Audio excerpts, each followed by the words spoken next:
Hey, what's up guys? This is Anthony from Anthony's Customs, and for this review, we are looking at the Soap Studio Harvey Dent 1/12 action figure from the Dark Knight Trilogy.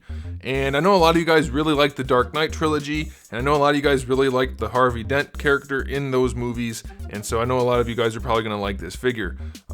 I'm not big on clothed figures, you guys know that, but I know a lot of you collect them, so I'm happy to review it for you.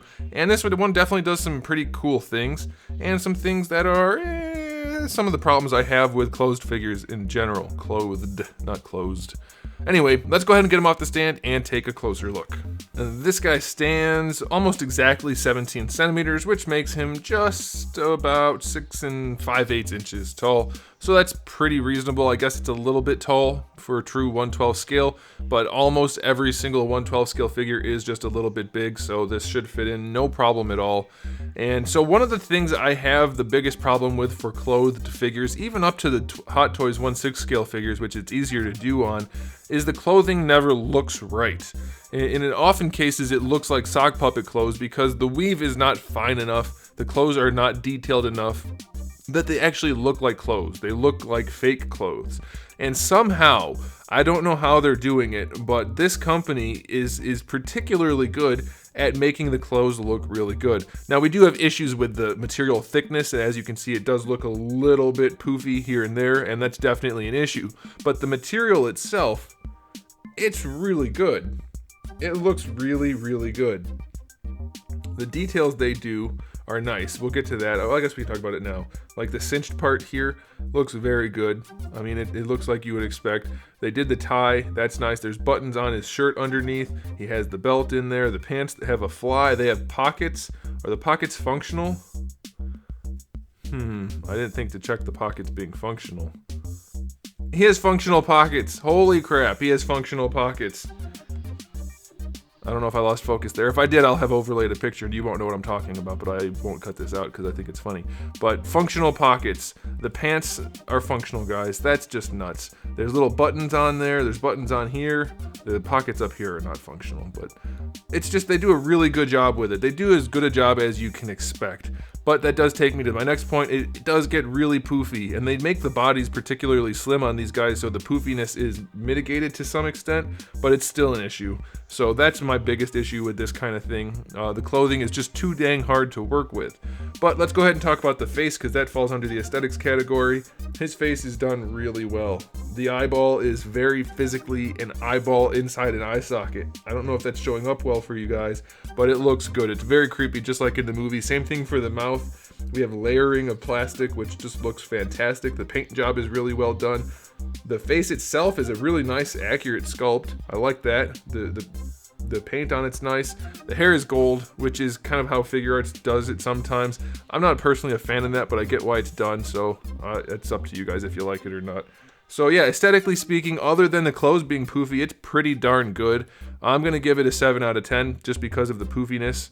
There's nothing they can do about that, so it's not really their fault, but it is something to mention.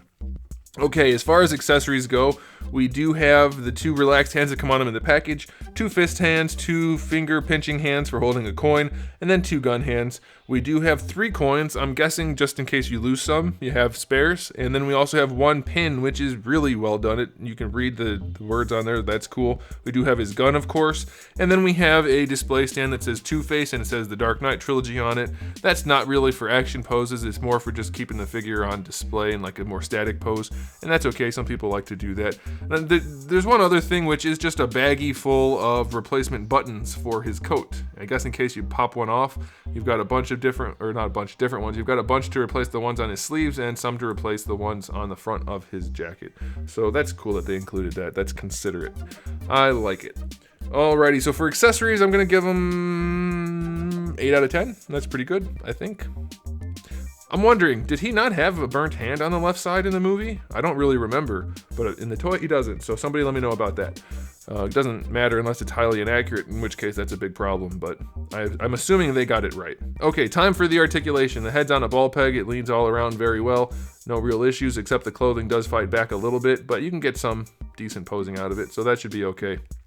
Shoulders, we have a ball peg. It's essentially the same as your figure arts figures. There's a ball peg that connects the arm to the body, and then we have a ball hinge.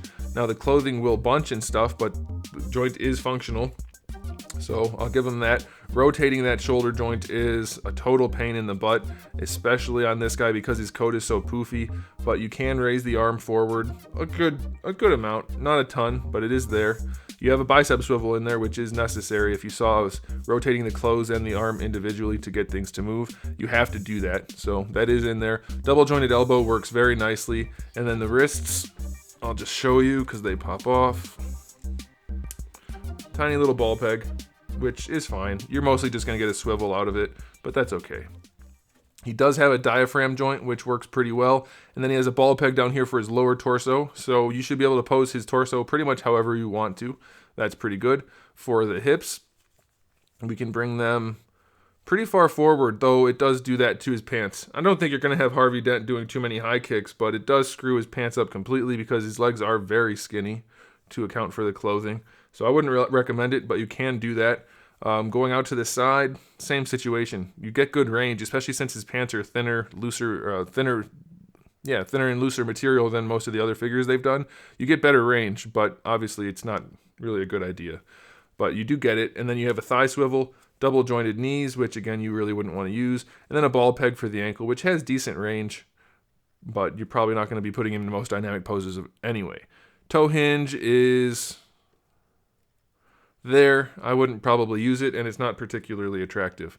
So articulation on this guy is acceptable for what it is, and since it's Harvey Dent, that's probably good enough, but objectively speaking, the articulation's not great, so it's only going to get a 6 out of 10, but for the character and for a clothed figure, I think it's reasonable, so that's a more subjective thing. You'll have to consider that for yourself. So ultimately, the figure is good for what it's supposed to be. I don't collect these for that reason, but for people who do collect them, you're going to be pleased with this, I think. It's a pretty solid release. A little bit of a poofy coat, but once you pose him, it shouldn't be too noticeable, depending on how you have him posed.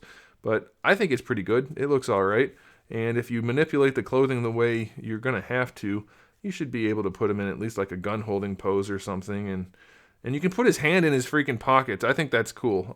It's not necessary, but I like it. So, yeah, I'm going to recommend it, guys. I think it's all right. So, overall rating, 7 out of 10, I guess.